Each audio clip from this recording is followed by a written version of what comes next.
తెలంగాణలో సిపిఐ ఉంది, సిపిఎం ఉంది, సిపిఐ ఎంఎల్ ఉంది, తెలుగుదేశం పార్టీ ఉంది. అంటే అవి కూడా ఉన్నాయి. అంతే. హై పొజిషన్స్లో ఉన్నటువంటిది కాంగ్రెస్, బీఆర్ఎస్, బీజేపీ. మొదటిద్దరు పోరాట యోధులు లేదా ఒకళ్ళకొకళ్ళు పోటీ. మూడో వాళ్ళు ఎదగాలనుకుంటున్నారు. మిగతా వాళ్ళందరూ నామమాత్రంగా ఉన్నారు. ఒకప్పుడు అధికారాన్ని అందుకున్న తెలుగుదేశం పార్టీ రాష్ట్రం విడిపోయాక సాధ్యం కాదు.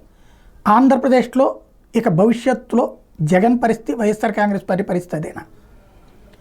P4 ఫార్ములాని తీసుకురావడం ద్వారా ప్రజలందరూ సంపద సృష్టించడం, అట్లాగే నిర్మోహమాటమైనటువంటి నిర్ణయాలు తీసుకోవడం ద్వారా అద్భుతాలు సాధించి 5.0 కూడా ముఖ్యమంత్రి నేనే అని చంద్రబాబు గారు చెప్తుంటే, 10 సంవత్సరాలు రాబోయే దశాబ్దం కూడా చంద్రబాబు గారి ముఖ్యమంత్రి అని పవన్ కళ్యాణ్ చెప్తుంటే, ఆయనే చిరకాల ముఖ్యమంత్రి అని బీజేపీ విష్ణుకుమార్ రాజు చెప్తూ ఉంటే, ఈ దశలో జగన్ పరిస్థితి ఏంటి? ఇప్పటికీ నమ్ముకున్న వాళ్ళు, తను నమ్మిన వాళ్ళు అనేక మంది దూరం అయ్యారు. కుటుంబం దూరం అయ్యింది. అదే సమయంలో నమ్ముకున్నటువంటి వాళ్ళు అనేక మంది దూరం అయ్యారు. మరొక వైపున తను నమ్మినటువంటి వాళ్ళు అనేక మంది దూరం అయ్యారు.